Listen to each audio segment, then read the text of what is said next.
each and every one of you gathered here today. On behalf of Center for Justice Through Technology and Vinayaka Mission Law School, I, Shinjini Sen, extend a warm welcome to you all to our second Center for Justice Through Technology event, a panel discussion on the theme Digitalization of Court Experiences from the Bar. To commence our event, I kindly request all of you to rise up for the Tamil Taivaltu.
Thank you.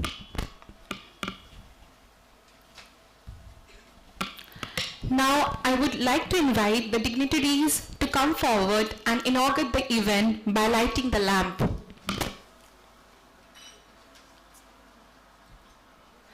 Please come to the stage.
Vinayaka Mission's Law School is established under Vinayaka Mission Research Foundation, deemed to be university.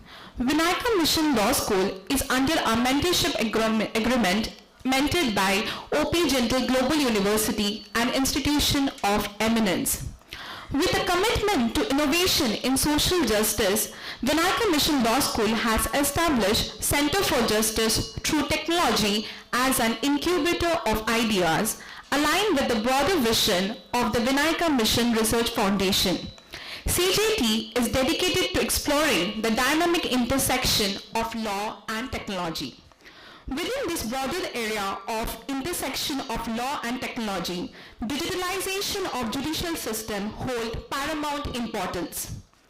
The vision of the Supreme Court E-Courts Mission Mode project aims to provide an affordable, environmentally sustainable, transparent, and accountable justice delivery system. In alignment with this vision, Center for Justice Through Technology organized its inaugural lecture on Digitalization of Court Experiences from the Bench, featuring Honorable Dr. Justice Muralidhar, former Chief Justice of Orissa High Court.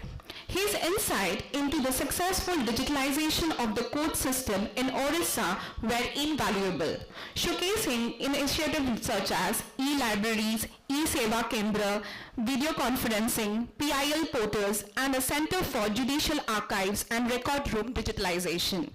These efforts have spearheaded a remarkable shift towards a paperless, accessible, and transparent legal system. Building upon the success of our inaugural lecture and in the spirit of advancing the dialogue on digitalization of court, Center for Justice Through Technology proudly presents the second discourse in the series, Digitalization of Court, Experiences from the Bar.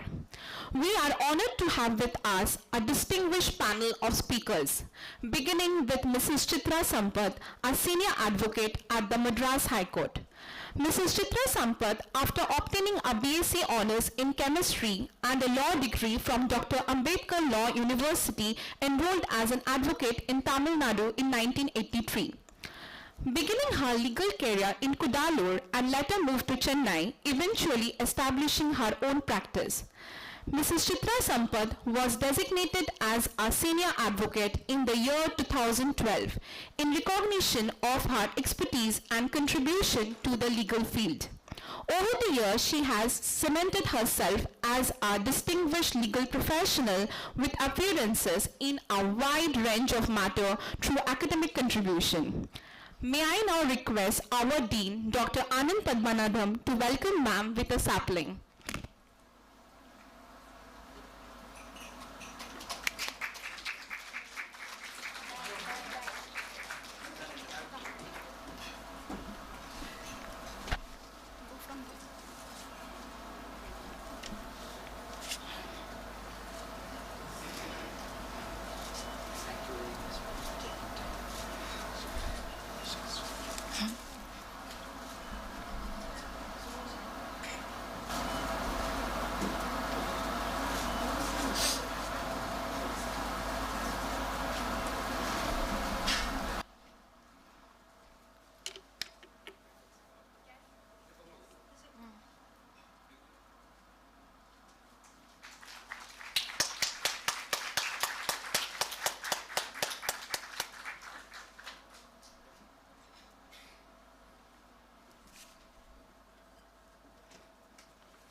Our next esteemed panelist is Mr. Satish Parasaran, a senior advocate at the Madras High Court.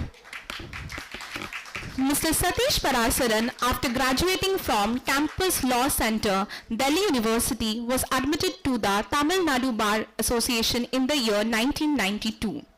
Over the last 3 decades, he has established himself as one of the leading senior counsel at the Madras Bar. Mr. Satish Parasaran specializes in constitutional, commercial, intellectual property, administrative law, and arbitration matters. In recognition of his standing at the bar and his legal expertise, he was designated as a senior advocate by the Madras High Court in the year 2016. May I now request Antony Julian, Advocate, Supreme Court of India, Convener CJT Committee, to welcome sir with a sapling.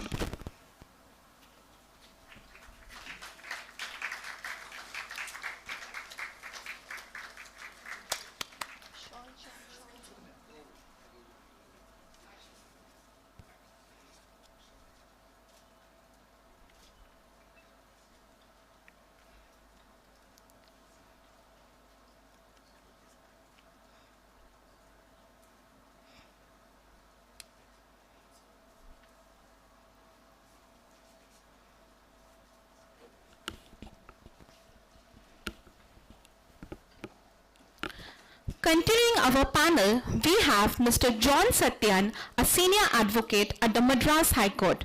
Mr. Sathyan, admitted to the Tamil Nadu Bar in the year 1998, holds a degree in law from Madras Law College and MSc in Law Zoology from Madras Christian College.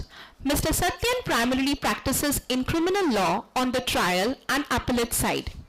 Mr. Sathyan has long been an advocate for protection of human rights and prevention of police overreach.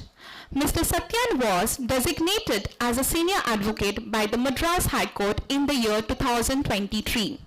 May I now request Professor Winfred Sir, Associate Dean, Campus Affairs, to welcome Sir with a sapling.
Our next speaker is Mr. Pramod Nair, a senior advocate from the High Court of Karnataka. Pramod Nair is admitted as both an advocate in India and as a solicitor advocate in England and Wales. Mr. Nair is a dispute resolution specialist and regularly appears as counsel in commercial litigation and public law matters before the Supreme Court and various high courts in India.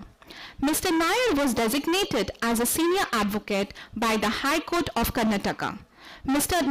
Nair holds an LLM from Cambridge University and a BLLB from NLISU Bangalore. May I now request Nishan Shokant, Associate Dean, Vinayaka Mission Law School, to welcome Sir with a sapling.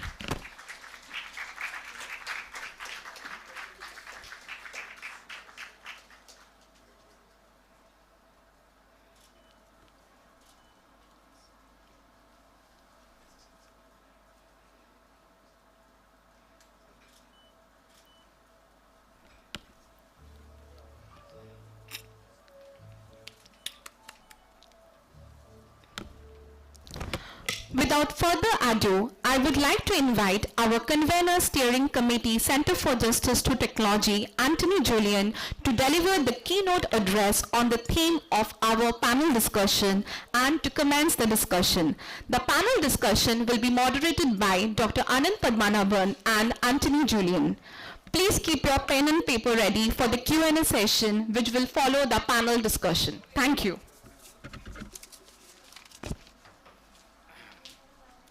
Thank you, Sanjini. It is my pleasure and privilege to welcome you all on this wonderful evening on behalf of the Center for Justice Through Technology, Vinayaka Mission's Law School.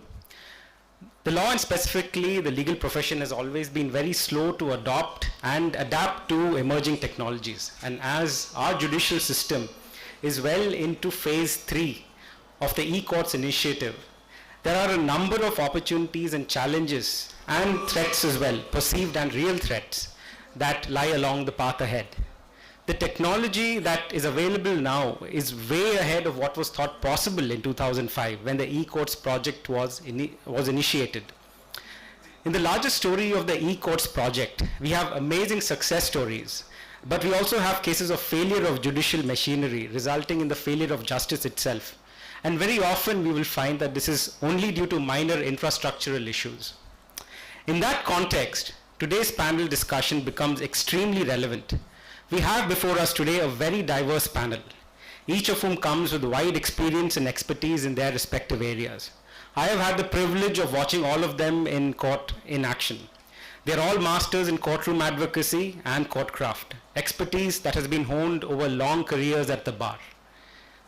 Considering the seismic impact that digitization of courts has on the legal profession, the discussion today will help us identify the practical challenges and opportunities in the path ahead. So without further delay, we will begin the panel discussion. We hope you enjoy the discussion. Thank you.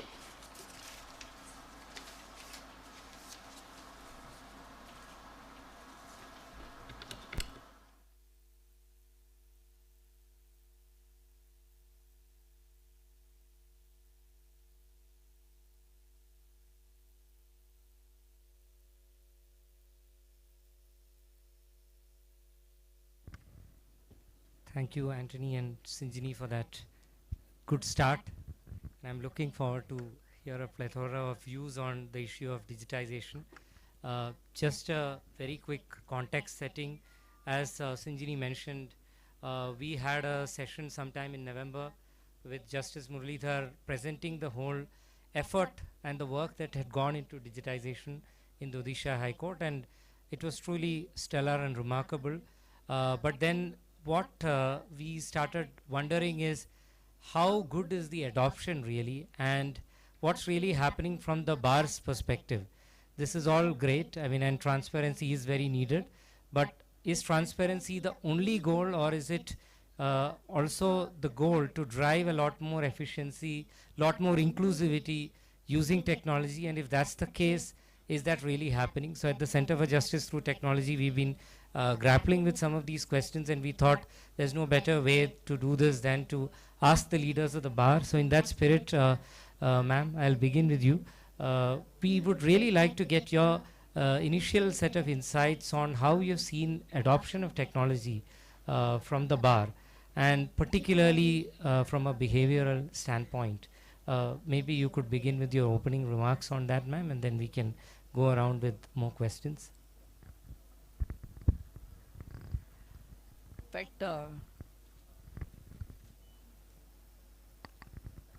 In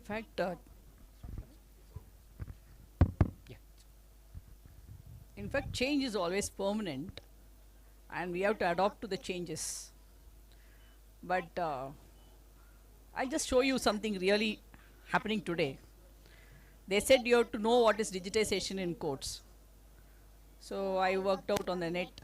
Of course, I'm comfortable looking at net. Today what I brought, I wrote it down in the paper and brought. You ask Mr. Satish Parasaran, he has got an iPad. That's the difference between the old and the new. See, it's very difficult to immediately adopt to some gadgets. In fact, my mother-in-law is very comfortable in her smartphone. She's on WhatsApp throughout the day. Without internet, she can't be without. They have adopted. But when it comes to what we have got accustomed to in courts, the way we have learned, how we are prepared and how we present, I like to see my handwriting notes on paper, which I like to see my handwriting. So I enjoy that. So without that, you put it in a typed script and give, I'm lost. So adopting is very important. Mr. Parasaran has already moved to liquid text. He will note everything in his iPad. He'll just open the pad and say, but I'll see, hey, where is my papers? Bring the papers, I want to see. That is the way we have learned. So it is for us, for old people, old, I wouldn't say old, I would say that people who have already grown, who are used to a particular way of reading, a particular way of presentation, preparation, it's very hard to adopt. So when the lawyers themselves are very hard to adopt, when you go to the dais, it's still difficult. So the transformation is taking a longer time than what is in all other fields. Because here we have more of paperwork. Without paperwork, we can't do anything. But I feel a lot of transparency in this, in that first it started with giving the cost list on the internet. I'll go to that first. In the cost list, when I started practicing in Madras, the cost list used to come with a compilation of loose sheets. It will be delivered at 6 o'clock in the morning. So we have to rearrange the pages. Sometimes for some pages will be on the back side, you'll have to search for the judges, you have to arrange it according to the code, we have to punch it, stitch it, then search for all our name. That 400 pages, we'll have to search our name in which courts we have to tick, we have to remove the bundles, and by 9 o'clock we have to leave. So that is a hurry in which we were. But slowly we have started giving the cost list on the internet. So the internet, what was the difficulty we faced? My name is Chitra Sampath, that's how I put my wakalat. But the cost list will say Chitra, I'll miss my case. Then I decided, oh, there is some tricky thing which I have to do. So I started putting CHIT alone. Chit, chit, chit, chit, chit. So all the chit hits will come. From there I'll choose my case laws. So this difficulty was always there when the cost list started. So the first thing was cost list. Then we all became more like Tamil or solvanga. So what we had on the internet, we didn't have time to see. So we became more lazy. So one association, one group started or opened an app. Okay, I'll give you all in your mobile. If you have a pager or you have an SMS, you'll get an SMS of all the cases listed in your name. So instead of you searching the net, somebody will do it for you. But there the whole thing didn't end. Now we have further advances. Today the moment you file, you get an SMS. The next day when the matter is going to be listed, you know it is in the SMS. See, this is the advancement. In fact, I would say the computerization, digitization of courts, though it started in 2004 or 2005, it is leapfrogging when it goes up. So, in fact, it is a very good thing as far as I am concerned, because this gives more transparency to the client. As far as the advocate is concerned, what is the plus point is, we are so much dependent on our clerks for everything and anything. Whether you file, whether you purchase the stamps, you have not done. There has been cases where I have come across where he would have said that I filed. In my senior's office, there was one clerk. He filed a case and he gave his own number and he put it in the rack. We didn't even know that the case was not filed. He has swallowed the court fees and he has given his own number and he has put it in that case is not going to come anytime. Then they realized that he has put all the return papers on the terrace and he was literally checked out. But who is responsible for the client? How are we going to answer the client? So all that is now weeded out. No dependency on the clerk. Even a client can go and see whether my case has been filed or not. That is the level of digitization which is helping the client. In fact, nobody can give a wrong answer to the client, because now we have that NJD, what is that? NJDG, National Judicial Data Grid, which gives an all-time information about your case wherever you are. In fact, one of my relatives is now sitting in Canada and she's calling me and saying, my advocate is not answering. It is posted to this day for some IA number. What does it mean? So that is the level in which now our courts are functioning on digitization. So I cannot say, Illappa, the other side has asked for adjournment. But the A-diary extract will say, I have asked for adjournment. Even that falsity also is now cannot be avoided. So we have to be very careful. One day I was arguing in court. So I wanted to concede some point to the judge and say, get an order. Then I slowly asked my counsel, hey, is your client available? Yes, ma'am, he's sitting, he's in the video conferencing, he's the first person who's logged in. Then I have to be very careful when I'm going to argue the case. So this is how the transparency has taken place. It's for the good. Adapting is going to be difficult for old people as well as for new people. But as the days progress, I think we'll fall in line. Of course, there will be hiccups. Implementation, there will be hiccups. And as the panel discussion goes, all the hiccups will come to the forefront and we'll see how it goes. Thank you so much.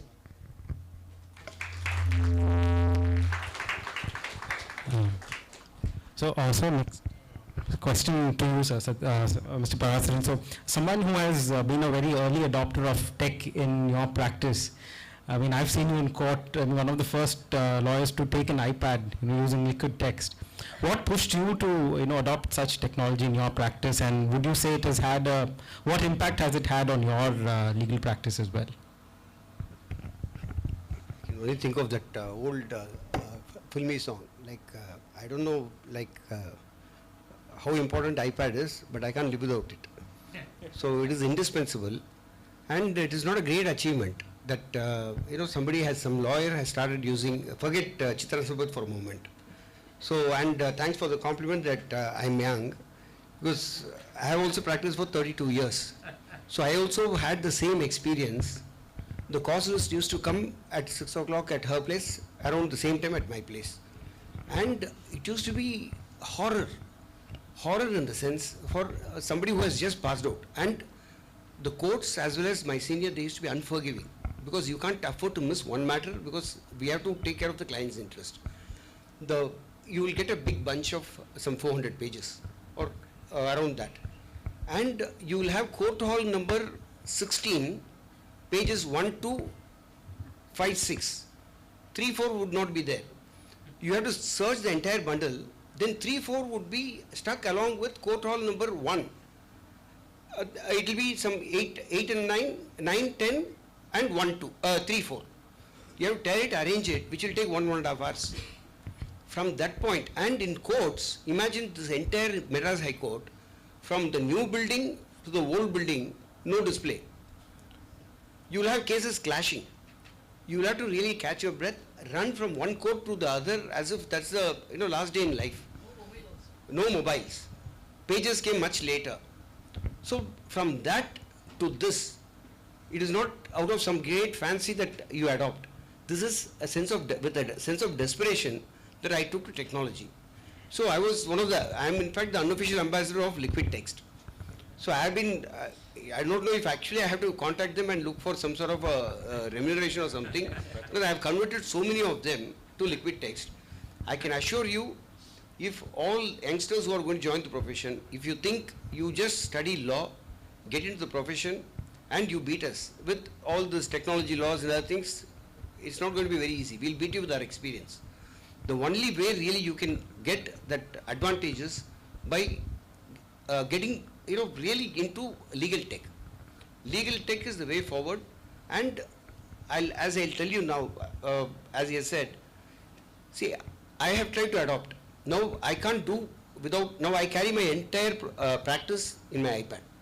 Every single case of mine that I have done since I have owned this iPad, every single case that I have to appear tomorrow, day after, to an extent that I need just 15 minutes notice from any of these advocates on record. Morning 10:30, it would be a second or third case, and I may at times, because there can be a slip up, I'll get a call at around 9:45, 9:50 with utmost desperation saying, sir, the matter is listed today as item 2. Not a problem, because I'll be on my way to the court, I have the case ready. I just need to pull that liquid text file, keep that project, and go forward. That is it. So this is completely, it's a life-changing experience using liquid text and the computer. But there is much more to happen, which I think as we go forward, we'll have to discuss. There are so many more things that have to happen which have not happened. But as a lawyer, experiencing the profession now with technology, I would say these are not choices in life. This is not some optional. And this attitude of looking at this as something elitist, etc. There are only I find two kinds of reactions to myself, for instance, carrying this iPad and using it. There are only two kinds of expressions. One, a sense of frustration that you're not able to keep pace, you're not able to adapt to the new technology. The second is, with due respect to, of course, Chitra madam and others, maybe she's not guilty of it, is what I call reverse snobbery. That you look at some technology and say that, no, but then it can't think like me. Like, I can say 1963 Supreme Court, page 896, right-hand column, second line. Can it say that? It can't. But it can do much more. It can give you on the same point, you think of the 1963 Supreme Court, right-hand column, page, it will give you 10 decisions on the same point. So, it needs adaptation, and this is something which is indispensable. I'd like to just pick on the point of adoption, Mr. Sathyan, and kind of get your sense on within the bar, across the district bar and the high court, since you have engaged with both set of lawyers and different types of clients, different types of legal problems, how do you see the adoption vary when it comes to the high court versus the district courts or the lower courts? Now, before I could start answering your question, there's something we just shared before we could start this thing. There was an e-court update of a particular case. It says the nature of disposal is contested, convicted, and sentenced to death. Now, I'm not joking. I have this in my hand. And the date of disposal is 22/3/2024, and it's by Senior Division ACJM Nagpur. And you know, the offense that they have stated is Negotiable Instruments Act. So that's the technology. I'm not joking, this there. It's doing the rounds now in the WhatsApp. So technology, yes, it's there. Now the question is adoption, how well it is adopted. The thing is, you're talking about adoption in higher judiciary, the practice point of view, standpoint. And from the point of view of a lawyer from a subordinate judiciary. See, the infrastructure is the main constraint. Do we have the infrastructure in the subordinate judiciary? My instantaneous reply would be no, because recently we were provided with links to the courts concerned. And one of my colleagues there, he said, sir, can you do it online? I said, fine, I don't mind doing it online. The first time when I offered myself, they said, the link is not working. The second time the case was adjourned, when the matter was called, they said, the system is out of order. And the third time, the network is not working. The case is still pending there. So this is the awful state of affairs insofar as that infrastructure is concerned. I was having a word with Mr. Pramod, and he was talking about, the decisions taken on top.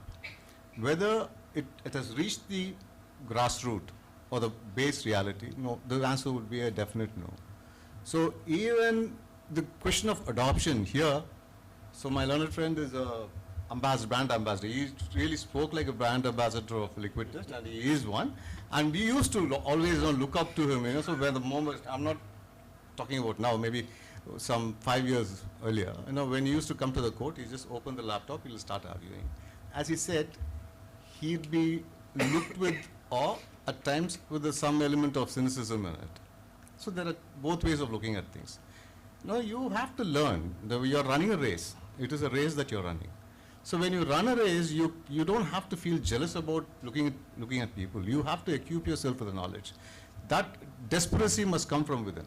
It is not something which we can say, oh, he's endowed with everything, he can do all those things. Now, the scope is everywhere. Anyone can now learn computer. It is just the basics that have to be learned. Now, the process of adoption now is taking into consideration the socio-economic status of the lawyers. Now, in those days, I'm not that old as he said, I'm younger to him, but anyway, the number of lawyers who get enrolled from the bar, yeah, I'm right. The number of lawyers who get enrolled used to be in the hundreds. Now it's virtually 10,000 lawyers a year who are getting enrolled every year in Madras Tamil Nadu Bar Association. So, and they come from different socio-economic status. So, are we going to give us a level playing field would be another question. So do everyone have that exposure to technology, and do we have the infrastructure enabling them to have access to technology? All these things are primary concerns before we go into the question of adoption. How well are we to adopt? See, the moment when I entered, she wasn't sitting in the lobby, Chitra ma'am. I didn't see an iPad in her hand, but I saw a bunch of papers. So that is the classic. This is the classical profession. This classical profession is now being converted into more of an tech stuff, which I do not know how successful it's going to be, because ultimately it is the human touch and the element of human apprehension of comprehension of things that really going to matter. So adoption is going to be a long drawn process. Definitely not in the near future, at least when coming to this, on the criminal side's perspective. To start with. So it's interesting to see different perspectives, one from, that they draw from the different experiences at different sides of the profession also. So next question to you, is, from your experience, you regularly appear in courts outside your home jurisdiction, which is Karnataka, right, in Supreme Court, Delhi High Court. So have you noticed a differing mindset amongst, in the different jurisdictions that you have appeared at amongst the bar? Well, I think there's certainly different mindsets across different jurisdictions. There is a different mindset amongst judges who sit in the same jurisdiction, amongst lawyers who practice in the same jurisdiction. And like they say, what change is not possible in probably 1 or 2 generations is made possible within a few weeks or a few months when there is a big crisis that hits us. And that big crisis, as far as at least the way we practice law is concerned, is COVID. What was not possible for maybe a lot of the technology that we use today is technology that was available for decades. And we've only embraced it recently. Using Zoom for hearings, lawyers using Zoom for meetings with their clients, senior counsel using either Google Meet or Zoom to have a conference with the instructing lawyers, are all completely new things. And I think it's a great thing that I think COVID presented us with by forcing us in many ways to use all this, this technology. Yes, there are lawyers who insist on briefing lawyers coming and waiting there in person. I think, I don't know why that is. I've not really fathomed it. But I think there's some sense of pleasure that is derived from having a waiting room full of briefing lawyers. I find it, and I live in Bangalore, and the city is probably more infamous for its traffic snarls than it is famous for its IT industry. And it therefore makes sense for briefing lawyers to just brief me from their offices rather than having to come all the way to my office to brief me. I think as a country, we've invested substantially in creating digital infrastructure post-COVID. I think pretty much every high court and every courtroom in every high court was enabled to conduct virtual hearings.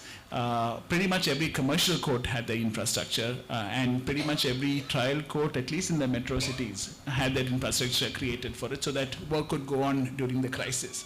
But the moment we were past the first phase and the second phase, I think people were very comfortable going back as though COVID never happened, that all this money for creating this infrastructure was not spent. And I think it really took a very strong voice both on the administrative side and the judicial side from the Supreme Court to tell people that if you've spent all this public money creating this digital infrastructure, you might as well use it. In the biggest commercial court in the country, which is the Bombay High Court, there was no facility in the courtroom for virtual hearings after the second wave of COVID. It was all created and was all very quickly packed up and taken back, which is a complete waste of resources. So I think in places, so in response to your question, I've had judges in the High Court that I practice in the Karnataka High Court embrace virtual hearings. But I've also had, many judges remark, especially when to junior lawyers, which I think is very unfair, that, listen, if we can come to court, you can come to court and argue as well. Why are you arguing through a screen? And I think that's where the change in mindset is required. And you see the change being driven at the top, the point that John made. We have a Chief Justice who's very, very friendly with technology and who's very committed to making or introducing those changes to make sure that we really are able to practice law in the digital world. And therefore you see 80-year-old senior counsel practicing in the Supreme Court appear before a constitution bench without a scrap of paper before them. They argue out of iPads, they argue out of a MacBook and so on. You have paperless courts in the Supreme Court, you have paperless courts in the Delhi High Court, but I'm actually quite sad to see that in none of the southern states, the high courts of which I've appeared before, not in Karnataka, not in Tamil Nadu, not in Andhra, not in Telangana, not in Kerala, there's not a single paperless court. And I think for a region which otherwise prides itself in its achievements in the digital space, I think it's really sad that we don't have digital courts and we really don't have much of a willingness to move in that direction. I think things will change, things should change, but you clearly see a lot of this dichotomy. That said, there is also the distinction between India and Bharat. If you go to one of the non-metro cities, and if you go to, for example, a court which is below the High Court, which is probably a trial court there, you still see that judges sit and they write their orders out, and then it is typed out by somebody. The judge then has to correct that, and it is very rarely uploaded because then it is basically the judge's writing which is typed out by somebody, which is again corrected, which becomes the certified copy. Look at the duplication of work that happens, look at the waste of judicial time that happens, and look at the amount of time that is spent doing all of this work when you could easily have technology enable things to be done very differently.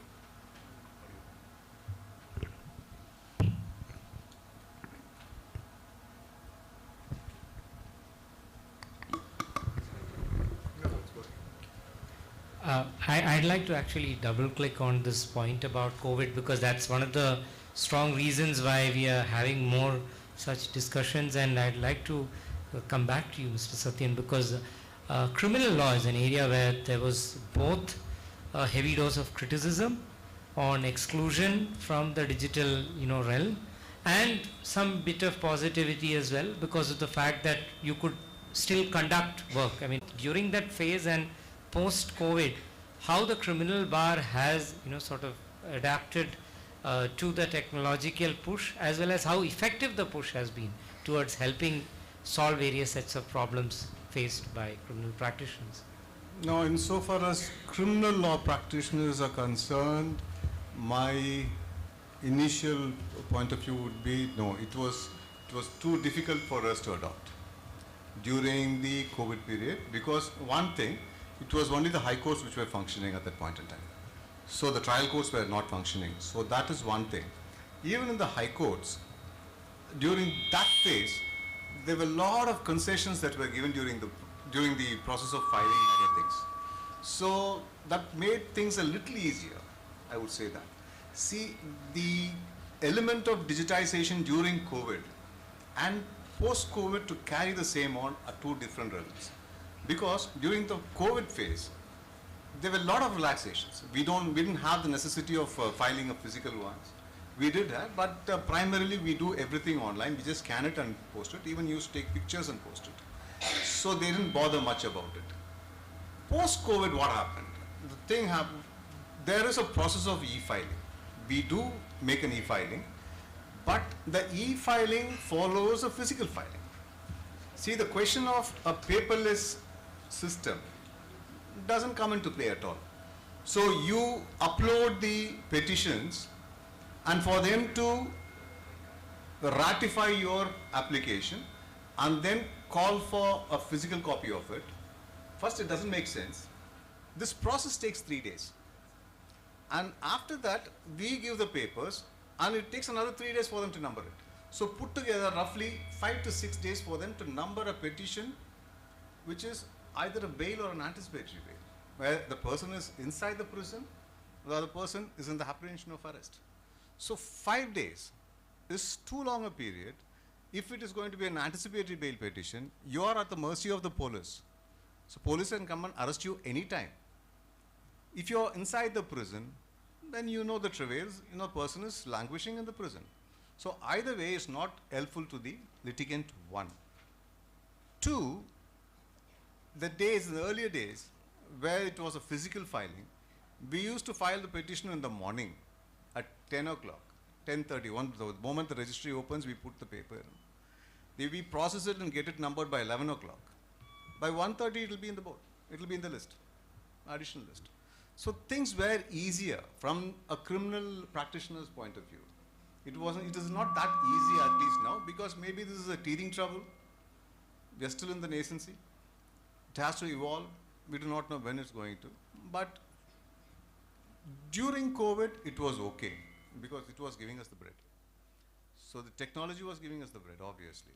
So because none of the other cases, like civil cases, were not happening, it is primarily the criminal cases that were happening at that point in time. So it was more a survival. We had to learn things.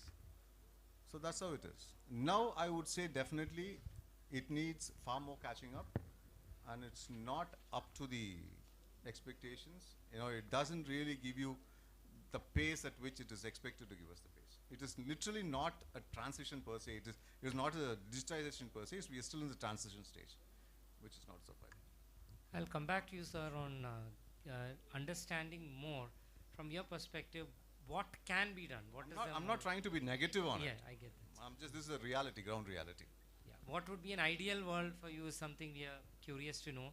We'll explore that. So another question to you, Mr. Pramod, is you regularly appear before arbitration tribunals, and I think they were one of the fastest adopters of digitalization, of course, because they're not fettered by rules of procedure. And what would you say, could you tell us some best practices that we could adopt, maybe even on the commercial courts that is still pretty much in its nascent stage? I think that's an excellent question, and I think there's a lot that the regular court system can learn from the arbitration world. And I think the reason why arbitration is a lot more flexible is because a lot of arbitration that is practiced today and has been practiced historically is international arbitration. So you had arbitrators who were from different jurisdictions, you had people from different jurisdictions, and therefore arbitration is really some sort of a harmonized set of principles that are common to different legal cultures, and that kind of harmonization and best practices is so arbitration itself is a blend of best practices from jurisdictions across the world. So if can the regular court system learn for arbitration? I think there are many areas where they can. The first would be, for example, e-filings, which John referred to. And virtual hearings have been the stock and trade of the arbitration community for decades now, I would say. Can we do that in the court system? Certainly we can. If we can do it in arbitration, we can certainly do that in courts. So what we now have is we have virtual hearings which happen, but we really don't have e-filings the way e-filing should work. And even in places where e-filings is possible, and e-filing is essentially a replication of what would be a regular physical filing.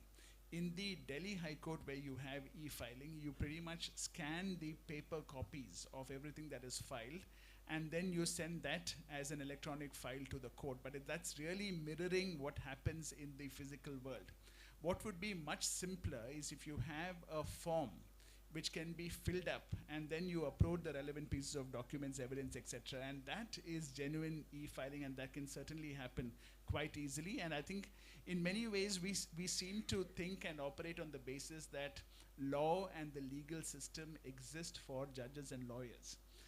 We don't need the intermediary of a lawyer for an actual user of the legal system to file a complaint in court. You don't need a lawyer to lodge a police complaint in court. Of course, in practice, most complaints are drafted by lawyers and then ultimately filed mechanically as a ministerial act by the person filing the complaint. You don't need that to happen. You don't need the assistance of a lawyer. And I think that's really what the potential of digitization is. Lawyers may not like to hear it, but the fact is you can make it cheaper. You can make it simpler for the users of the process to actually file these cases in court, and probably you can actually have many cases decided purely on the basis of what is actually filed. The second aspect that I would probably touch upon is the fact that time is not usually a constraint in arbitrations. You have arbitrations that happen outside court hours. You can have arbitrations happen in the evening. You can have arbitrations happen over the weekend. Is this something that we can try and replicate in the conventional court system? When Singapore had a problem with docket overload, what they did was they had multiple shifts of the courts working. So you had courts sitting in at least 2 shifts a day to clear the backlog, and Singapore is today one of the best run judicial systems in the world. And they were able to reach here, one, because of the adoption of technology, and second, because they actually had courts sitting in multiple shifts. So if you can have a judge log in from home on a Saturday to hear a case which otherwise would probably take the whole day, and if you can have lawyers appear virtually before that judge, if you have a constitution bench sitting that way, you can have a lot of the time of the Supreme Court, the high courts, the commercial courts being used more productively during the other days of the week. If we have the technology, why don't we use it? We have midnight hearings before the Supreme Court, but that again is pretty much a replication of a physical hearing. Sometimes the lawyers go to the house of the judges to have a midnight hearing for an urgent bail matter, etc. Can't you do this virtually? I'm sure we can. The next aspect will probably be digital documentation. And I think this is something that can save a lot of time. Just the mere transport of physical files is a major cause of delay in the way we do litigation. When you have the court of first instance or the trial court render a decision, when the matter is challenged before the appellate court, the first thing that the court does is to call for the records of the trial court. And it takes weeks, sometimes months, for the lower court records to move from the trial court to the high court. On the other hand, if you have the files available in digital form before the trial court, all that it takes is a click of a button for the entire record of the trial court to be transmitted to the high court, and the judges in the high court have those papers on day one. It doesn't require an adjournment of 3 months to obtain the trial court records, and that will save a huge amount of time. The last, of course there are many, the last major technological tool which is frequently used in arbitration but which can very easily be used in the conventional court system is the use of transcription services. Evidence recording in arbitration, especially in international arbitration, but increasingly in domestic arbitration in India these days, is done by the use of transcription technology. So every word that I say here can be transcribed and appear on a screen in front of you.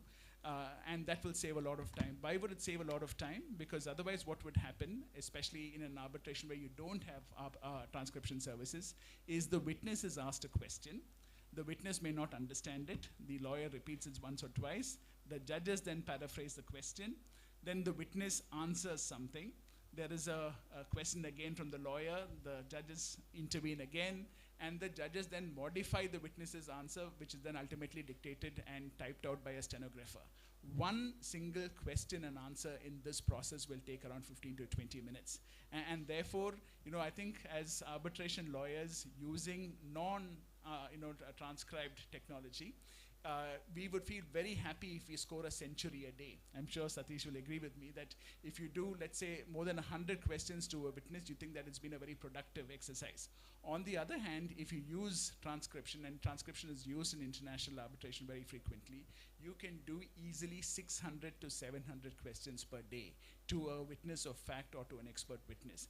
And time means money. So instead of having one witness asked 700 questions over 7 days, if you can have those questions heard in one day, it saves time and it saves money. So what would otherwise be a 10-day arbitration can be completed within a 1-day arbitration. If you have the technology used in arbitration, why can't you use the same thing before the trial courts in civil cases, in criminal cases? Wouldn't that expedite cases? And these are all solutions that are available. And these are solutions that need to be pressed into service, especially in a country where we have a backlog of 35 million cases today.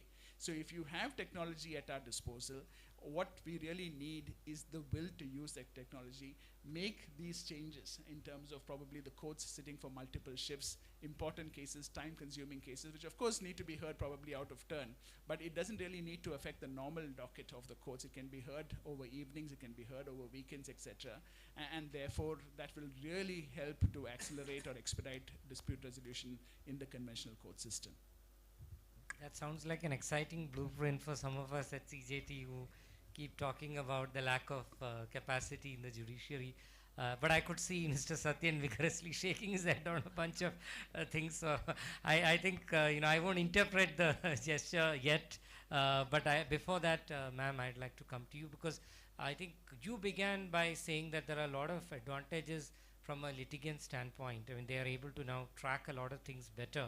And what I can see is a sort of division here between the criminal side, where there are a lot of challenges. Technology doesn't seem to be really helping. And on the commercial side, there are amazing things that you can do, but there are a lot of underexplored areas like family law practice, writ jurisdiction of the high courts, etc. So with your wide range of experience across these various kinds of matters, we'd like you to maybe go into a deep dive into how litigants and in what specific ways you think litigants can really stand benefited by these various, technological interventions, video conferencing, e-filing, all of that, which we have heard so far. Over to you. As Mr. Padmanabhan said, COVID opened the concept of video conferencing. So people at home started watching me performing in court. Everybody were awestruck. Oh, High Court, she's appearing there. So you all see in the movies only. So what we are doing there, nobody knows what we are doing. So we always pull off, I did argue this case at home. But COVID brought to the books what is actually happening inside the court halls. So there was a little bit of a showdown, but there have been pluses and minuses. So we are all very guarded in what we are doing. Now how it has benefited the litigant, I'll go to the litigant side. First is, there's no dependency on the clerk or on the advocate to know the status of the case. As I pointed out, in the phase 2, if I read, there is that national judicial data grid or something. which is now collated all the details of all the cases which are being filed in with different stages, disposal and all that. Of course, my friend Mr. Sathyan said that what is being said is section for 138, the conviction is for death. So there has been some mistake probably in the feeding of the section or something. It happens because the person who is actually feeding it, the person who has committed the error. That are bound to happen because we are not having a trained staff. We don't have the training is done. We want to be fast. We want to leapfrog. But basic is who is executing it. So the fundamental is who is executing it. So we have to give them some training. So the judicial staff has to be trained. So only there's that all that can be always covered. So coming to the litigant point of view, the dependency on the clerk, and because he has to go and ask the clerk, advocate will say, oh boy, go and ask the clerk, we'll know what it is. So the dependency on the clerk and the advocate is now removed. Next is service of summonses. When we go to the service of summonses, it is what we do, we pay the bata. The local Amin will take the notice, he has to go to the doorstep, serve it, get an acknowledgement in the presence of witnesses, he'll come and again file it in the court, then that has to be gone and put up in the, but everything will be done physically. So even if he misses it, the bata will not be returned and then he'll have to pay the bata. So this was a very long drawn process. This, if suppose the person is outside in Bombay, how will I serve? I'll have to serve it through the munsif or the local district court through which the summons has to be served. Now we have the technology with the ease of serving of notices on the parties by way of email or even by way of telephonic or even WhatsApp messages, even that is permitted in law now today. So that way we are, and what he does is, even if he's going to go and physically serve, immediately he has been given an instrument, he immediately catches that, he immediately transmits it to the notice section and it goes on record. So that way the digitization has improved the fact that there's no loss in the service of notices. It is immediately transmitted and there's no delay. Suppose when we go to court, when there has been when we file second appeals, one of the person would have died. So you would have had about 4 or 5 legal representatives, a daughter, 3 sons, etc. Notice would have been sent through the court. What happens is they would not have even been served, or they would have served. It will take its own time to be put up in the bundle. So if 2 or 3 occasions the matter will get adjourned only for to know whether the notices have been served or not. But that has been removed and we are in a fast track procedure there. Then the most important I felt was the court fee stamps. There has been a big scam, sitting under the high court campuses or district courts, wherever, these stamps. The court fee stamps are all being manipulated. There has been a lot of scams. Now that has been ruled out. In fact, when we used to file succession certificate before the High Court, I filed one matter where the court fees itself ran to some lakhs. The highest denomination of a court fee stamp was only 5,000 rupees. For so many lakhs of rupees, I have to buy 5,000. And I have to physically deface the stamp by writing the cost title in the High Court of Judicature, OP number, so and so, the petitioner, then respondent, then how much total court fees to be paid. I have to number this, and I filed 5 books of court fee stamps of 5,000, 5 books as a court fee, which was kept there.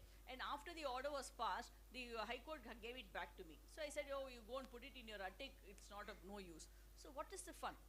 Now we have the e-stamp.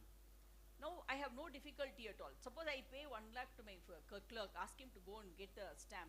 He'll go and get it by way of only account transfer. No cash transactions are allowed.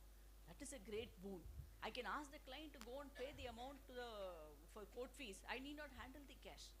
And there's absolutely transparency, and there's no hiccup, there's no misappropriation, no mishandling of money of clients. In that way, the court fee stamps, e-stamps, is a milestone, I would say, in the management of filing of cases. Then we have filing. Now I find that the moment a matter is filed, the counsel is alerted in his mobile number about the SR number. To find an SR number itself, it was difficult, because when it was manual, it has been noted, the SR number will be only given according to the priority of the person who is handling it.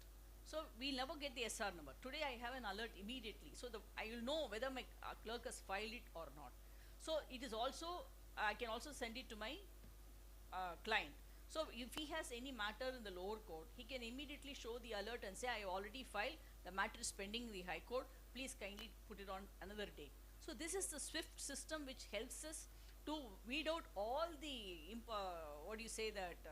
difficulties in processing a particular issue. Of course, my friend says, it takes time. 1 week, he says, yes. On emergent suit, I want to file, usually any second appeal, sir, lunch motion, tomorrow the execution is posted. Yes, I'll get a lunch motion, I'll go and get it numbered by 1:30, I'll bring it to the court, and then immediately I'll get an order. But that's not happening. I'll have to do the e-filing. E-filing has to be approved, then I'll have to file the hard copy, then only they'll number. So that difficulty is there. For that, as my learned friend said, we have to go to a stage where we can have a template. Now I understand from phase 3, whatever is being done in the lower court, automatically it can be retrieved or it will be there available for the high court or the appellate court to see. So I need not file the certified copy of the judgment. I need not file the certified copy of the order.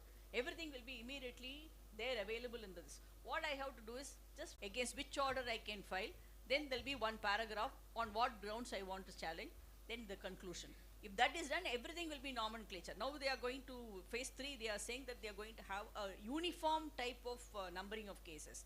Because if it is CMA, I'll have CMA, one person will say AAO, the other person will say OP. In fact, here we have a CRP under 227 in the Madras High Court. I understand in Bombay and Bangalore they say is writ petition. So the nomenclature is also a lot of causing confusion. There's going to be an unanimous way of having classification of these cases on the all India level, so that we'll have a set pattern in which do. So when once the template comes, I think what Mr. John Sathyan says, that will get immediately, because what are we going to say? We are going to give the case number, who is the complainant, the body of the complaint is going to say, grounds you will have going to 4 or 5 pages. That also you can put in. All other things are going to be only a format. So in no time, I think we can get it numbered. In fact, it will be faster than human persons numbering it, because the computer will do it better than anything. In fact, when I was asked to come here, they used artificial intelligence to write a poem about me with my profile. It wrote a better poem than a poet. So when I used it for I showed it to my junior, the junior used ChatGPT and he gave some other inputs and it wrote a more beautiful poem. So I never knew I am so beautiful. See, that's so that's how the artificial intelligence is proceeding. We'll be very cautious on that, as my friend said. But that doesn't mean that we have to work for that. What Mr. Satish Parasaran was hinting at me, that I am not going up with this. See, I am trying to follow my friend with the liquid text, but still it is very hard to practice because you don't have time.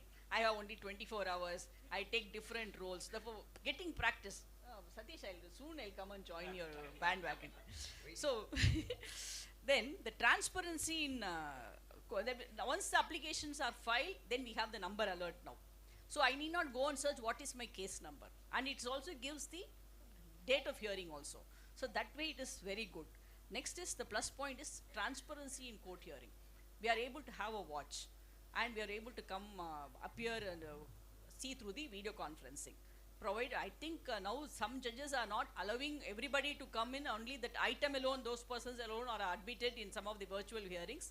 But some judges don't do it. But otherwise, if you want to watch, you can watch it through video conferencing. Then availability of the copy of the order, which is the most fundamental thing. Today, when I was practicing, when I came to the bar, when any order is dictated by the judge, it will go to the stenographer, he'll take down, he'll type, it will go to the judge's chamber, judge will correct, he'll sign and send it, he'll pronounce and then it will go to a current section. Current section will be in the second floor of the Madras High Court. There it will be like a big room, there'll be one person here, there'll be a lot of typists throughout the room, everybody will be having their own allocated matter to be typed. And once it is typed, he has to come and correct. And pakkathula oru comma, oru semicolon, oru hyphen. He will correct the English in that order. That is the duty of the deputy registrar who was sitting there.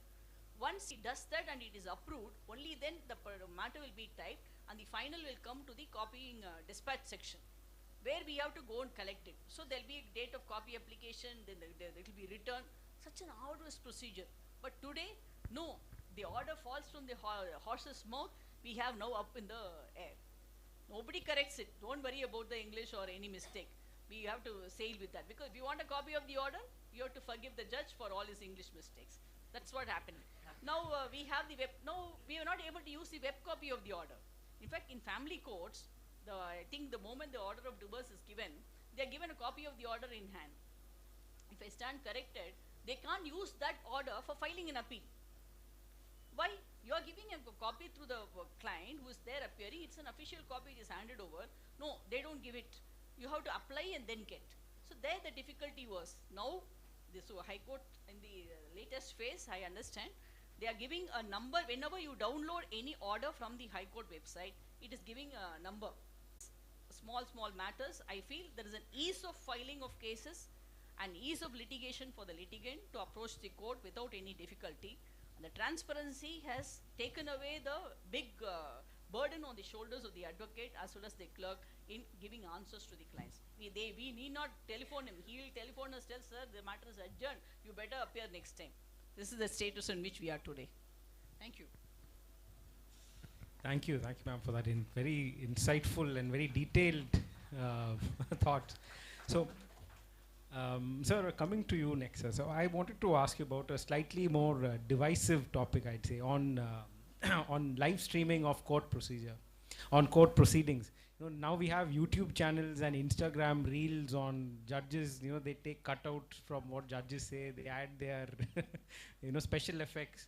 So, I mean, some of it borders on contempt, I would say. But anyway, but what is your take on that? Do you think it's a boon or a bane? No, these are instances of abuse. Am I on the mic? Yes. Yeah. So these are instances of abuse. See, what happens is we are confusing between now all instances given by Chitra madam and somebody being hung for 130 offense, etc., are human errors. See, now errors can't determine the very use of the system itself, because computerization, etc., they are agnostic to all these things. They provide you a facility, you use it or abuse it, it's entirely in your hands.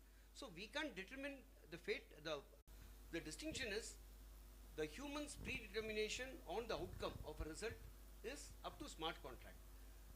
What we really fear now, for instance, Europe has come with their Artificial Intelligence Act, where it's like you give birth to a digital person and then bid goodbye. You say all the best, you carry on your own, in your own lifestyle. So we are not even discussing all this. See, now this is like Ram Manohar Lohia's, some of you may know, some of you may not know. The concentric circles, what we are discussing is in the peripheries of the core of legal practice. We have not even entered the core of legal practice. Nobody is discussing about artificial intelligence. For instance, I think phase 3 discusses it. It's really concentric circles where the outermost wall, we are just roaming outside that. Now, what the crying need today is that we must have a passive and active infrastructure, which we don't have. Now, High Court, now, if you have these failings, if assume when you're on the, for instance, criminal courts, again I say, whether it's criminal court, family court, civil court, arbitration, technology is agnostic to it. It extends the same amount of assistance. The question is how far each set of practitioners are able to adapt to it. That is all. No, the failing is not in the system itself. And it has to evolve, no doubt. Now, what was the question of live streaming? On live streaming, I think that is one of the boons. For me, it is some sort of an anticipation for me. By October 2019, I decided that the interaction between myself and my instructing firms was only in this conference. So I decided that I'll have a large screen in my office, and none of these firms will have to come personally, wait in the office, and it's much easier. Just one conference is over, just switch on the next one. A matter of, I think, not a great thing, but then in a matter of 3 or 4 months, you had this COVID. And I was fully aligned to this online hearing. I had no issues at all. So you had a large 70-inch monitor, and I was, at some point we were channel surfing. Like, you appear before, right? For a person who used to run from court to court without even knowing what matters were running, here I was knowing exactly what is happening. You were channel surfing judges. from one court, High Court, Supreme Court, again High Court. So it makes life so easy. And what is more important is, for these clients who pay heavily, now they know whether their money is worth or not. So they actually see what is happening. Otherwise, they put money on a horse and they don't even see it running. So now, these are things I say, like this kind of binary questions I think have long ceased relevance. Now, whether virtual hearing is good or bad, obviously it is good. Where's the doubt? And when some of these judges also mentioned, see, all of them, they have difficulties. They are sitting and listening to our nonsense from morning till evening, day after day. So what happens is, when it becomes a mixed hearing, like one person appearing before them, one online, it does get difficult. And to add to their difficulty, we also irritate them at times. You find that you have one hookah smoker, you have somebody else doing some other activity. Now what happens is, these kinds of aberrations seem to completely cloud your mind, and you feel that therefore check it out. Like you have a car puncture, so you don't condemn the vehicle and start walking to court the next day onwards. Then you find ways and means of improving systems. So what is happening is, as Mr. Pramod also pointed out, you don't put a reverse gear in these matters. If you put a reverse gear, what happens is, these are things which in any case are going to happen. Whether you like it or not, there is going to be digitization of court. You can resist it as long as you want. By resisting it, what is it that you achieve? You, rather than being at the top of the line, you will be one who will be following the rest of the world. You will be down the list, that is all. We would have adapted to a technology which we could not have resisted it, but we managed to resist, postpone the way the practice should actually evolve by another 5 years. What is the great achievement that we have made? Rather, you assimilate it, adapt to this as quickly as possible. And I'll show, as it progresses, let me also say what all could have been done, and where we have already missed the bus, where we have delayed things, crying for a solution. We have a solution, we have done nothing about it at all. In digitization of courts, if a question comes, if a question doesn't come, I'll pose a question myself and answer it. So that is the way forward. Digitization is the only way forward. And if it is a virtual hearing, absolutely it's a no-brainer. Virtual hearing should we have or not? We must have virtual hearing. You're talking about the merits of virtual hearing. Now, all of us have proclaimed, again supporting Madam, now it is a common refrain of everyone that we should have equal representation of men and women in legal practice, in every sphere. Now, you should have equal representation of men and women in the profession in every sphere of life. There's no quarrel about it. Are we not unconsciously preventing that being achieved by not encouraging live streaming? What happens to the young? I have made this mention in courts before several judges, because I know my friends. Now, it's one of the big challenges which we can't trivialize. A young mother. Primarily on the criminal side, it is the human element that's facing another human being. The human elements takes the front seat there. So under such circumstances, to what extent we can push in, see, all this administrative work, yes, technology can play its part. See, the material that was supplied by Julian, I call you Julian, Antony, okay. It says, I'll read it. We often hear that the need of judicial reforms, which is part of the third phase, but technology does technology have a role to play in it? In the 21st century, judiciary continues to operate in the brick and mortar and the paper world, suffers a large pendency of cases, which only increased during pandemic. This pandemic and the pendency of cases, to my little knowledge, has got nothing to do with technology. It is the human elements again. I keep taking adjournments. See, we strategize. See, it is at times we feel uncomfortable doing a case before a person. I'm not supposed to say this, but still it's a reality. We'll have to avoid. We take an adjournment. So the case continues to be kept on in the pendency list. So under such circumstances, enhancing the technology in what way is going to reduce the pendency? It is for the judge. Here we have situations where at a trial court or wherever it is, a judge hears a case, cannot decide a case, throws away the case, keeps it pending, leaves it to the other judge to come, an incumbent judge to take over the case and do it. under such circumstances, in what way the technology is going to enhance the performance or going to reduce the pendency of the case is again a $1 million question. So insofar as criminal cases are concerned, I'm just restricting myself.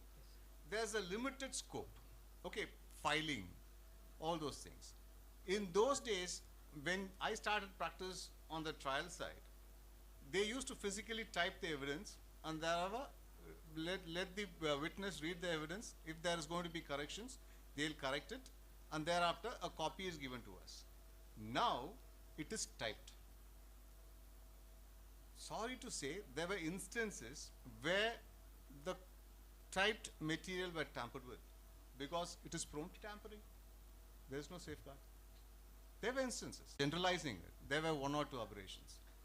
That is going to have an impact on the individual because the individual's liberty is at stake.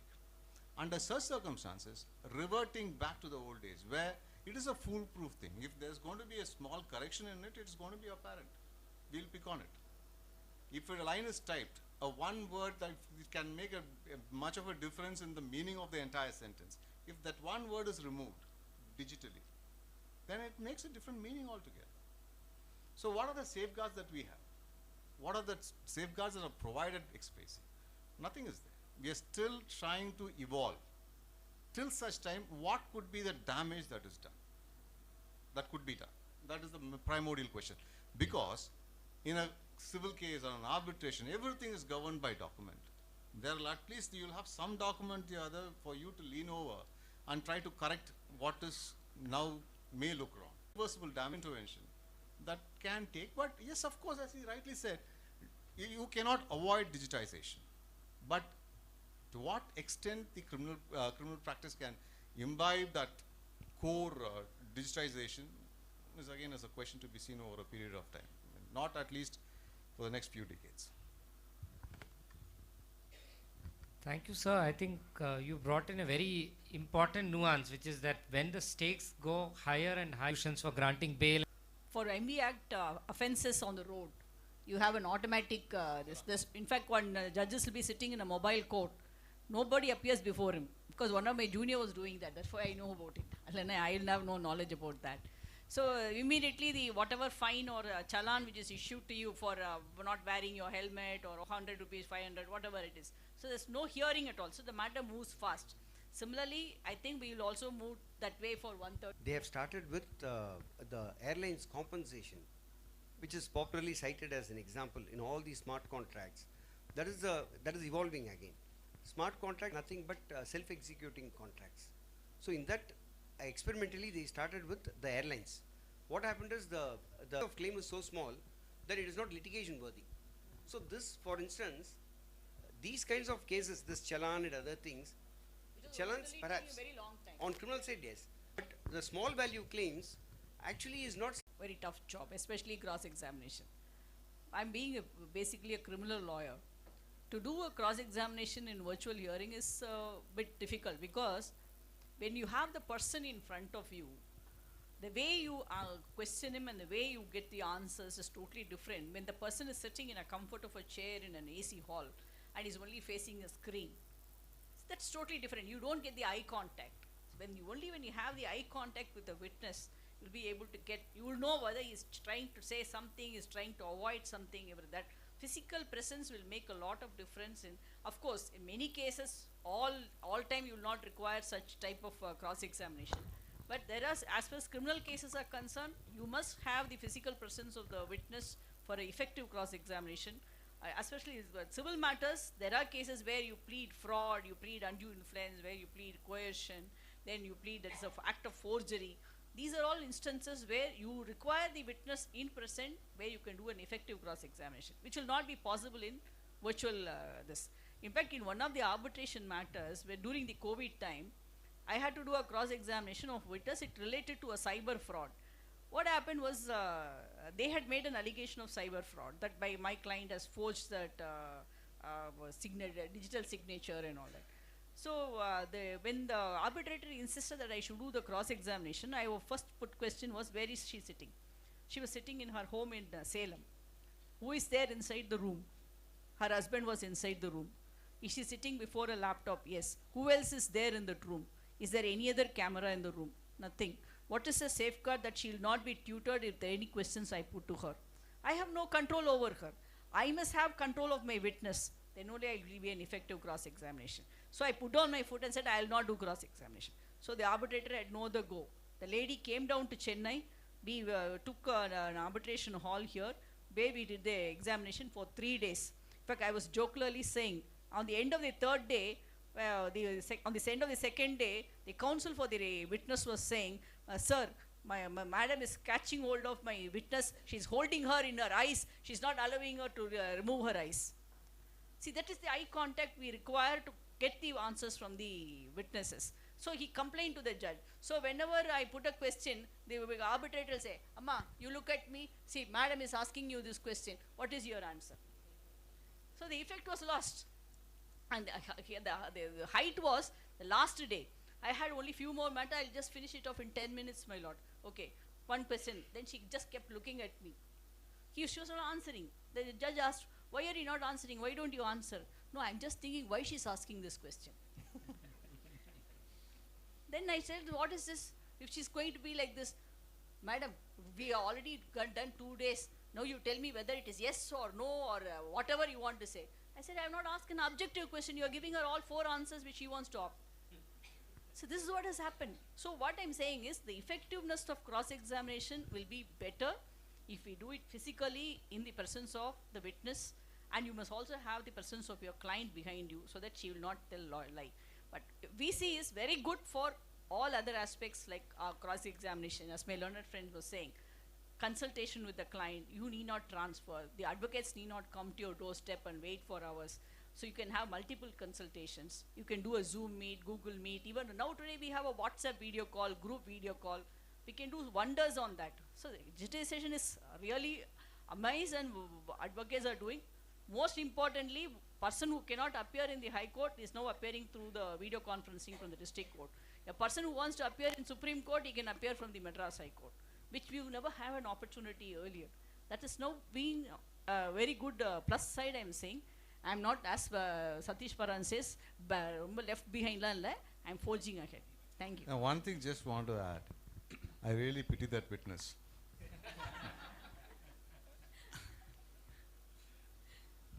Ananth, can I just add something to this very interesting question that you asked about leveling the playing field? And I think there's another angle to it which is very, very important, something which Chitra Madam also referred to. See, I think one of the long-standing debates that we've had from the time that the Constitution was adopted in 1950 is it right for such a vast country to have a single Supreme Court seated in New Delhi? And should we not have a seat in South India? Should we not have a seat in West India, in East India, and so on? So I think, and especially in this city, but I think of course, Satish has alluded to the fact that, one of the things that you saw during the pandemic was lawyers sitting in shorts, sometimes lawyers having a smoke, sometimes coming on a screen with a banyan, sometimes smoking a hookah, etc. But what you also saw was that you saw lawyers from Salem and Coimbatore and Shillong and Nagpur and Nasik logging into hearings in the Supreme Court and doing their hearings sitting in the comfort of their homes. And that's an incredible moment in fostering and ensuring access to justice. Let's not pretend that for a lot of us in this country, access to justice is a chimera today. Justice has become just far too expensive that is available to those with deep pockets. And especially in the Supreme Court, where you have a group of select senior counsel who have probably higher rights of audience in many senses of the term. For people to actually have their lawyers based in many parts of the country, sitting and arguing their cases without having to travel to Delhi, without having to engage a lawyer who otherwise typically practices in the Supreme Court with all the cost that entails. It really has ensured access to justice. So it has ensured that you don't have to go to the Supreme Court. The Supreme Court has come to you. And that is an incredible thing that we've actually realized on account of this. And I think that's very, very important. But let me also, say that this is not only an aspect where we have incredible opportunities, we also have a number of threats which we need to be mindful of. On the arbitration front, for instance, because you now have the ability to do virtual hearings, there have been instances where arbitrators who sit in and log in from the comfort of their homes do not one, do not two. Sometimes they do 3 and 4 arbitrations, which by itself is not problematic, but it becomes problematic if these hearings are being held at the same time. So you have arbitrators sitting with 4 screens in front of them. They are actually conducting 4 hearings at the same time, which I think is a huge issue, and it does happen. Please believe me, it does happen, and it is happening increasingly. And these are tendencies. Moonlighting is fine, because moonlighting is doing 2 jobs. The only issue is if you start doing 2 jobs and multiple jobs at the same time. When one of the grounds for challenging an arbitration award is if you've been denied a fair opportunity of being heard. When you have an arbitrator whose mind is not focused on the case before him and is probably conducting 4 or 5 cases at the same time, then you have a problem. And this was actually told to me by a lawyer who said that I came to know about it because I was actually appearing as counsel in 3 hearings before the same arbitrator. So you had not only the arbitrator moonlighting, you had the lawyer moonlighting, and the lawyer knew that the arbitrator was moonlighting because the lawyer was also appearing in 3 of those cases. So there are opportunities, but there are challenges, and we need to be mindful of those as well. So if we could have a round of questions from our audience. Please introduce yourself. I think we have a few hands up already. Please introduce yourself and direct your question, not a comment because we don't have time. It's very pointed questions.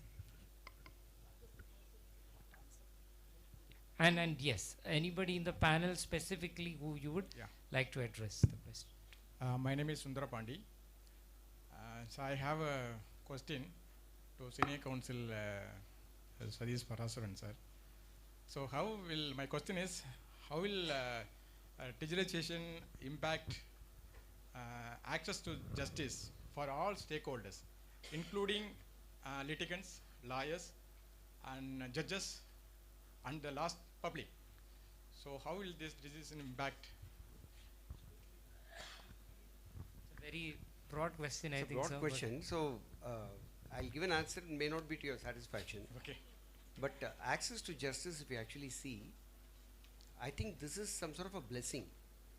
For instance, there are so many problems that let us just cut out other things. Let us just see something specific to Tamil Nadu. Now, the British had some justification.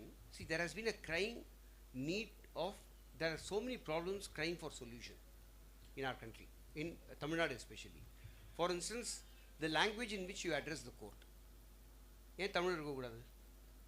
இது வந்து in the court, if you see, it is almost a regular phenomenon where you will find a bunch of lawyers வெளியில் அந்த பந்தல் போட்டு இது நான் from the time I started practice I have seen that demand saying that the language of the court should be Tamil.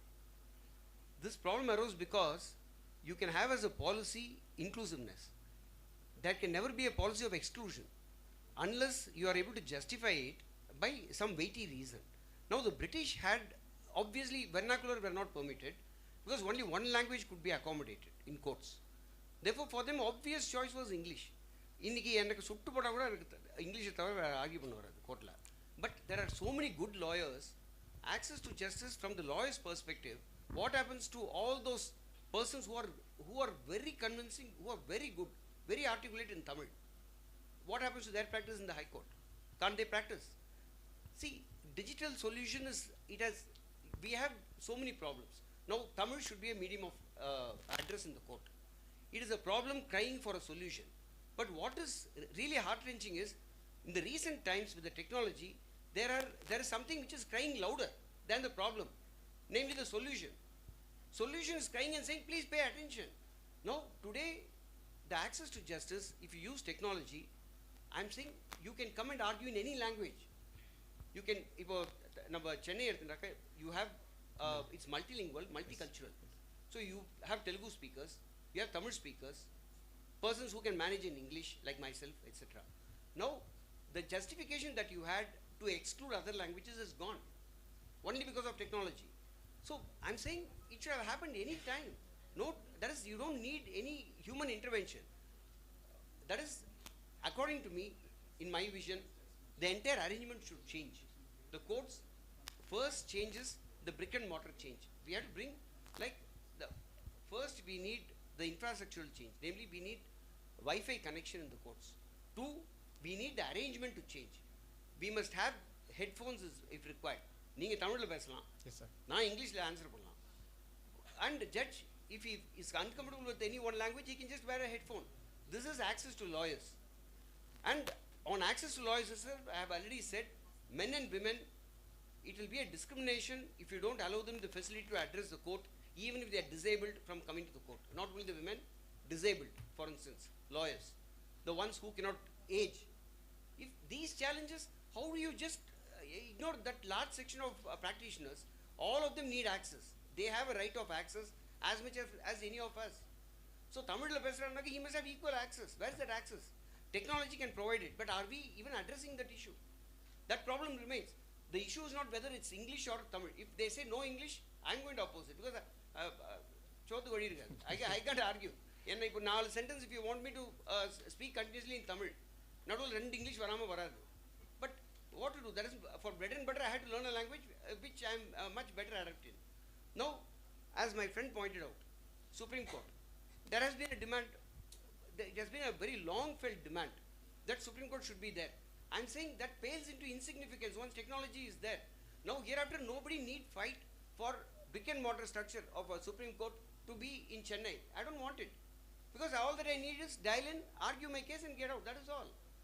Now from the litigant's point of view, so you can have any number of issues. All those burning issues, so far as our state is concerned, Madras High Court is concerned, all that solutions are just begging. They are coming with the solutions are saying, please pay attention to all this. It's not happening. Sir, I have one more question related to consequences to your answers. See, how will this digitization again impact the transparency as well as accountability of the court system? To transparency, you can't get better transparency. Not all litigants can attend court. You High Court you have to go get a pass, etc. There is those who are minded to come. Amongst the litigants, against the same challenges arise. I think he has a problem with the mic. In fact, somebody should switch off mine if I talk too much. I think you're just putting small questions. So, the same problems, the human problems, arise to the litigants also. Like if they are situated far away, Ramanapur, he'll come all the way for a hearing. Now, I have had a problem. Now, to NCLAT, I flew 3 times. What is going to happen is 2 generations, like all 3 times, after I had gone to the NCLAT, I find on the notice board, judge not sitting. What will happen is, 2 generations later, my grandchildren, as and when they are there, they'll be rolling and laughing, saying that there was a time when my grandfather used to take a flight, 3 hours flight to Delhi, then the check-in, check-out, all those times. So 5 hours he would spend, go to Delhi, stay overnight at the client's expense, go to the tribunal, find a notice board, go back to the airport. Another 4 hours he takes, like he was a fool. And fool at the expense of another fool. But then it happened thrice over. It happened thrice over. All that is not needed. See, this travel should be for pleasure, for leisure, etc. Work-related travel, I think this online hearing has completely dispensed with that. So, and as Mr. Pramod pointed out, like there was an upscale movement. You discovered new talent. Like I do not know, God, like how many of you are going to get the opportunity to argue in the High Court and Supreme Court? How many of you? Now, with this digitization, with this online hearing, you can just go there. There are clients who have blind trust in you. They say, sir, it may be a white elephant, it may be the best lawyer, but I have trust in you. Just switch on the system, argue the case yourself. He has trust in you. What was preventing him from engaging me is the to and fro expense, etc., the flight, hotel, etc. Now you just switch on. Argue the case yourself. All of you get the opportunity in future. More questions? Yes, sir. There is one question there. He has the mic. Then after that. So I am Mahendran. I have a question to Satish sir and John. And You'll get two different answers opposite. Is that yeah, okay? it's fine, sir. It will more clarity. That Excellent. he will give.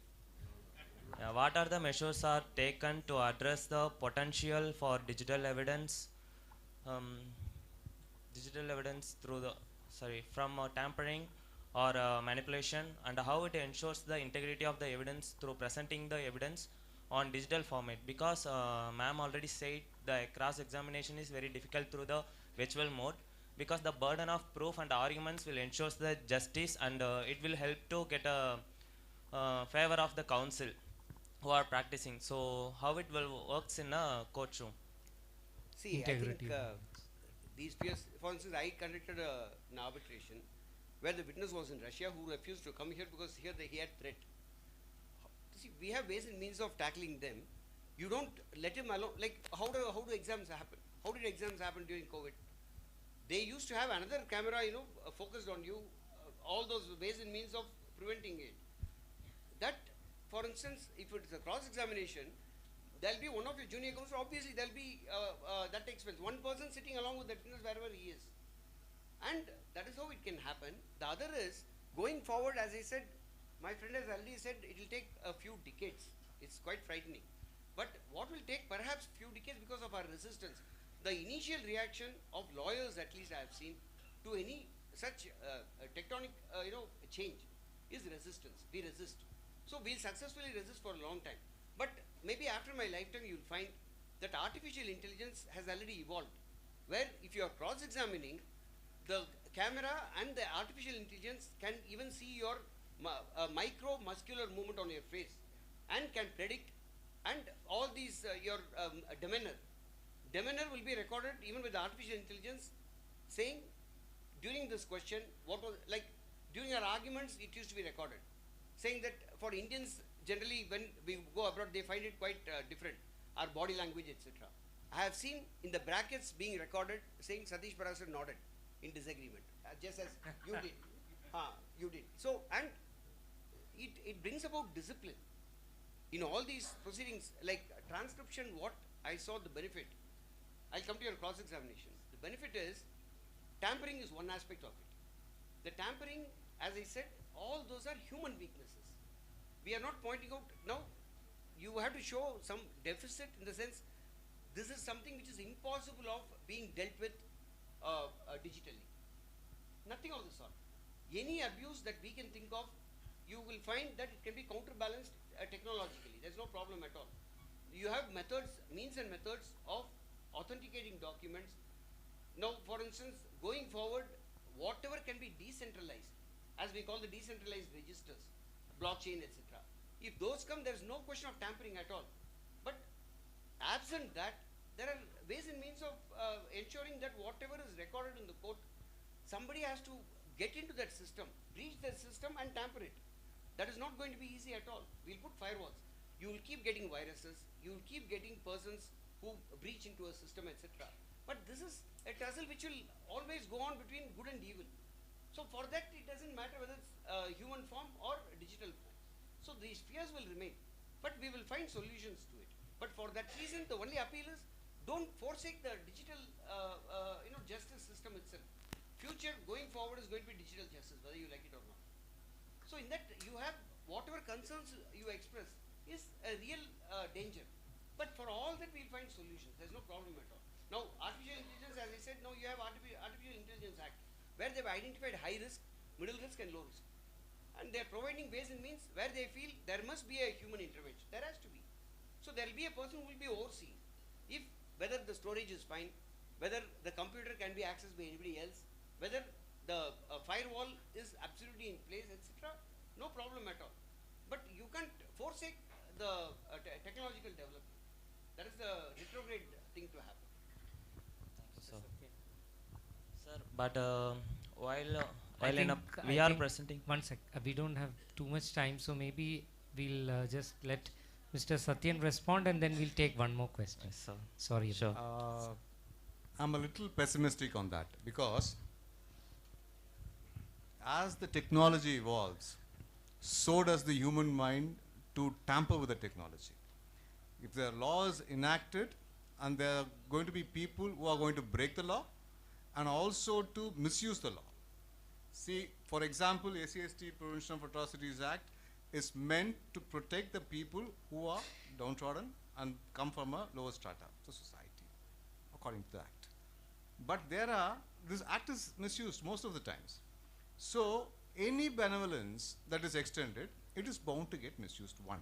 Similarly, when the technology evolves, so does the human mind to breach into the technology and abuse the technology. So therefore, as and when it evolves, there are bound to be counterproductive measures from the human mind, because cynicism is part of the human mindset.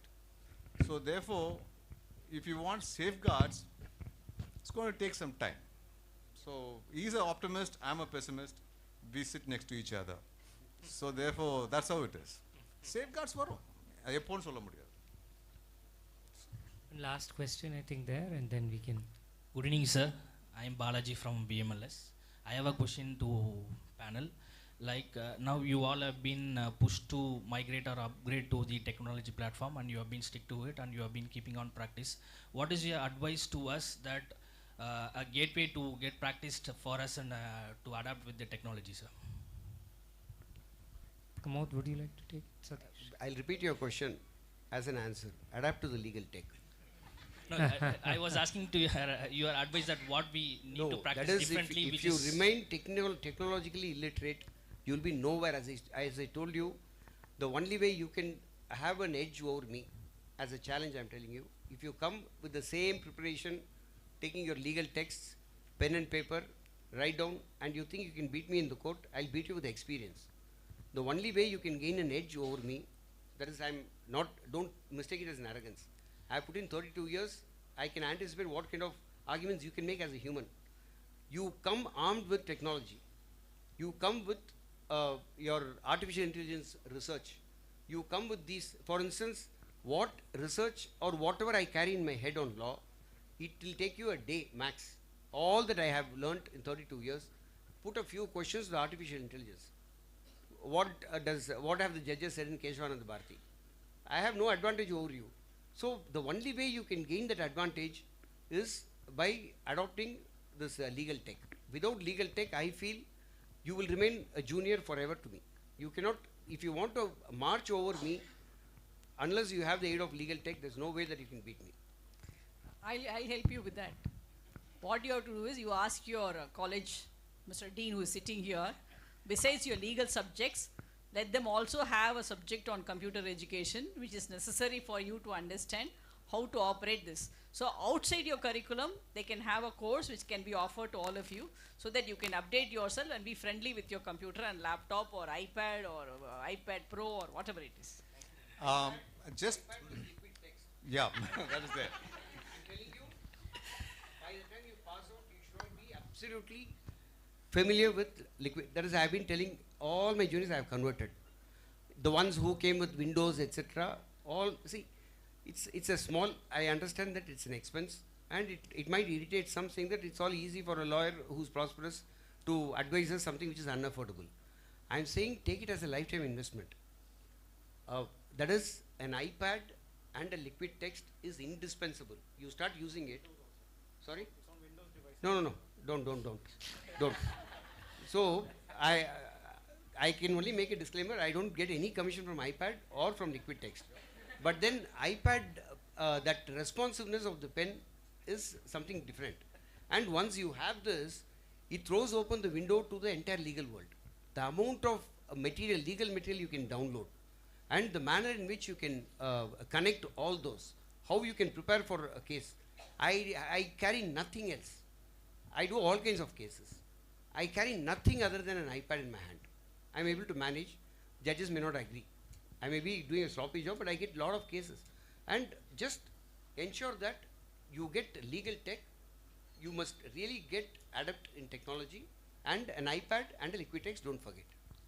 See, my advice would be strike a balance between the two. You are entering a classical profession.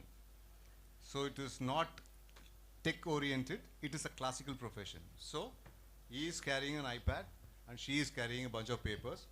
I carry both. So that is how you have to evolve. So make use of it. Even I have a liquid text. You never used it. I did. No, I did. I can promise you that. So, So I'm taking back it is a collective of yes, platform. it's an hybrid. Yeah. Thank you, sir. One last question, nothing more.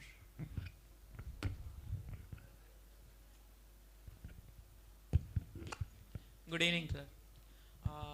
This is Samson Albert. I have a question to Chitra ma'am. Ma'am, as you mentioned, transparency is made in digitalization. Does this transparency really or does affect Article 21, like rights to privacy? What is the privacy you want?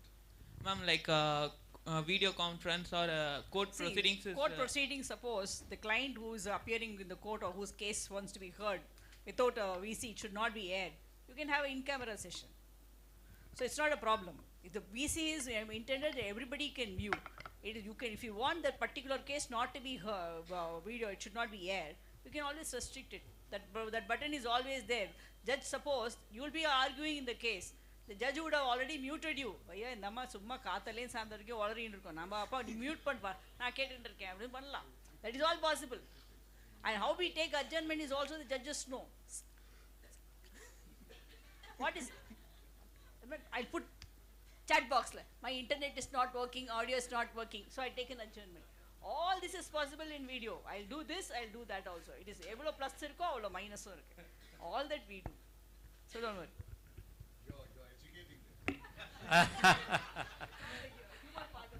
I think this was a very lively session, and I think there are far more questions, but we really have no time.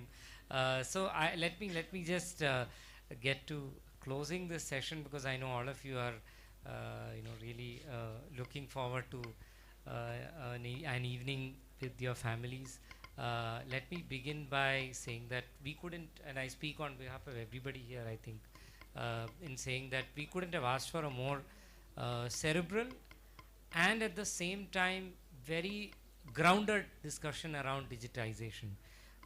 One of the terms that kept coming up on and off is phase 3, but when we framed this entire conversation, we decided not to get into phase 1, 2 and 3, because one, it is heavily policy driven, which often does not translate into reality, and two, most of us here don't actually know what these phases are meant to do, were meant to do, and so on.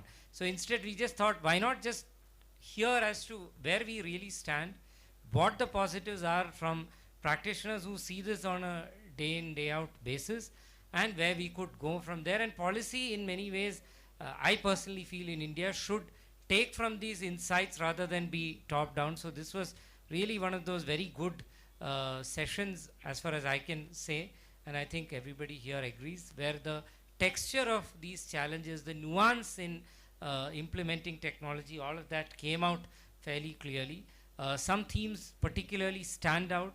The theme of bringing in transparency into our system, access to justice, how do you level the playing field, and of course finally where are we headed as a society, and where do you need to sort of learn these things in order to build competitiveness into your careers as legal professionals. I think because of the nature of excitement and questions, I would request each one of you to visit our campus in Pioneer or do video sessions for those of you who want to avoid the travel, but do one-on-one sessions with our students, because I think there is a lot that is still to be unpacked. So in that spirit, let me thank each of you here in this panel, Satish sir, John sir, Chitra ma'am, Pramod sir, for taking time out on a Saturday evening and helping our students. I would next like to thank our management at Vinayaka Missions Research Foundation, our Chancellor Dr. A.S. Ganeshan, our Vice President Dr. Anuradha Ganeshan, and Mr. Suresh Samuel. I'd like to thank Mr. Francis Julian, who heads our mentoring committee, who couldn't make it here today, but who has been a huge pillar of support and has been highlighting many of these themes on a very regular basis. Even today we had a mentoring committee meeting where we were talking extensively about using technology to enhance the inclusivity of legal education. So I think we all owe a huge gratitude to him for having raised these issues and in encouraging us to have these sessions. Next, of course, Antony, as a practitioner who also doubles as our convener for the Center for Justice Through Technology. Antony has put in a lot of time and effort into curating these discussions, largely for the benefit of our students and, of course, for the larger legal fraternity. So thank you, Antony. Thanks, Sinjini, and, of course, Gunjan, who is not here with us, my faculty coordinators for the Center for Justice Through Technology, and, of course, the rest of our VMLS team, Merlin, Hema, Shenbagavalli ma'am, Winfred sir, all of you. If I miss out any names, it's just because of paucity of time. But I really am grateful to each one of you for helping us organize such discussions. And it's no mean feat for us making this happen. So I thank all of you. And finally, of course, our distinguished guests here and our students who have been very patient listeners and actively engaged at the same time with all of this content. As we go forward, the Center for Justice Through Technology will continue holding such discussions. We'll also be doing more research on these areas and hopefully at the right moment and with the right opportunity, work with the judiciary, work with the government as well in order to make this a project that goes beyond a white paper to something more significant, to something that can get more perspectives from the bar and thereby lead to a more holistic approach towards encouraging digitization of our justice delivery system. Thank you all for your patience. Thank you. Thank you.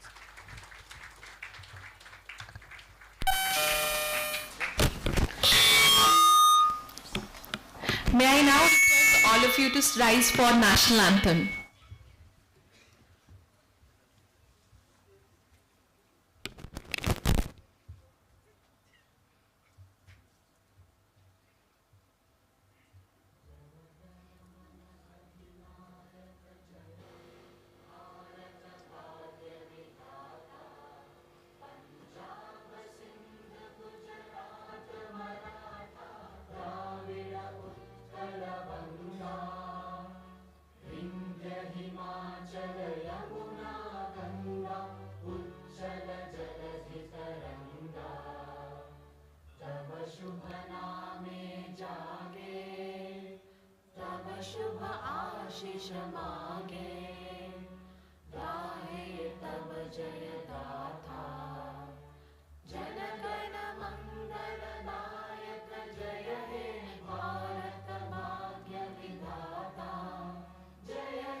May the insights gained today inspire us to embrace change, harness technology responsibly, and uphold the timeless ideals of justice in the digital age. Thank you.